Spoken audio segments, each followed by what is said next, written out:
Magandang hapon sa inyong lahat, mga minamahal kong tagapakinig. Ang isi-share ko po sa inyo ang issue about television sa mga komentary ng mga ibang hindi sang-ayon sa gawa ng teknolohiya. Television, gaano nga ba nakaka-apekto sa iyo ang isang bagay na ito? Ang isa pang tanong, paano nito na-influensya ng buhay? Ngayon, television, napakalaganap. At kahit ikaw mismo meron kang television sa iyong sariling bahay. Pero hindi mo alam na ang television pala ay kumukuha ng iyong napakalaking oras. Ang television na marahil ang may pinakamalakas na influensya sa isip at kilos ng maraming tao. Popular na popular ang television sa buong mundo. Noong 1931, nang bago pa lamang ang television, ganito ang sinabi ng chairman ng Radio Corporation of America. Kapag napasulong na ng gusto ang television, makatwirang asahan na ang potensyal na manonood nito ay aabot sa buong populasyon ng lupa. Parang napakalayong mangyari sa panahon ngayon.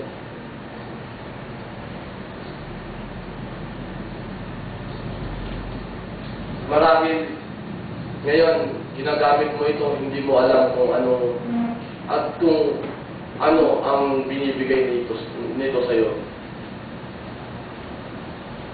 Noon, sinabi nilang parang napakalayo kung mangyari yung mga salitang iyon.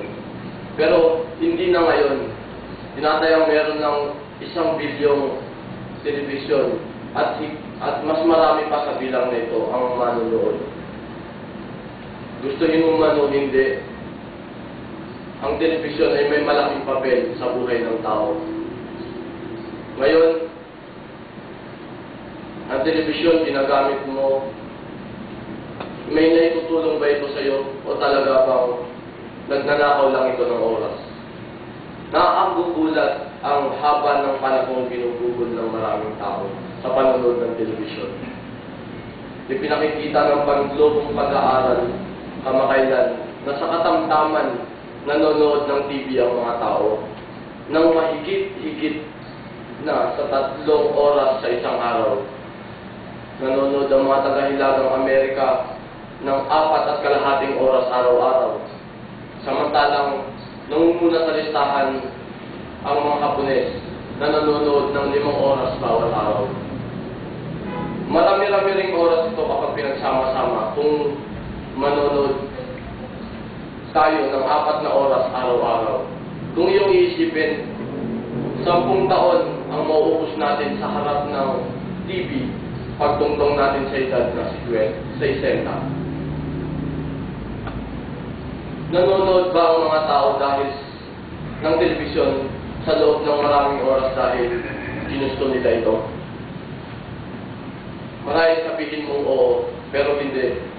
Laging ganito, iniisip ng marami na masyadong mahalaga, masyadong mahabang oras ang nasasayang nila sa panonood ng TV at nagsisisi sila dahil hindi nila nagagamit ang kanilang panahon sa kanilang mga pamilya.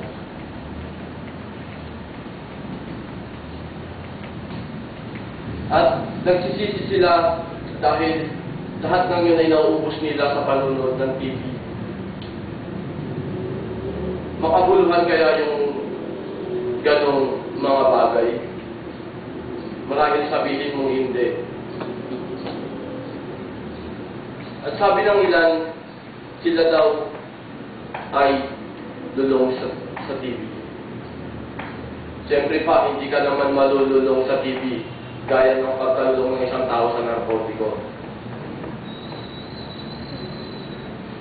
Bagaman may pagkakatulad ang dalawang ito, maraming panahon ang nauubos ng mga sugapa sa drogang ginagamit nila. Kahit gusto nilang bawasan ang oras na ito o alisin man ang bisyo, hindi nila ito magawa. Ipinagpapalit nila ang napakahalagang gawain kasama ng kanilang mga pamilya o ng iba pa para lamang sa droga. At nagkakaroon sila ng mga sintomas ng withdrawal kapag humihinto sila. Maaaring ding mangyari ang lahat ng sintomas na ito sa isang taong nagbababad sa telebisyon.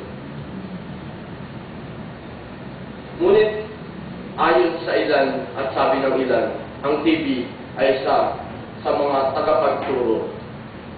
At bakit nga ba? Ngunit ang sabi ng ilan, ang TV ay isa sa mga tusong tagapagturo.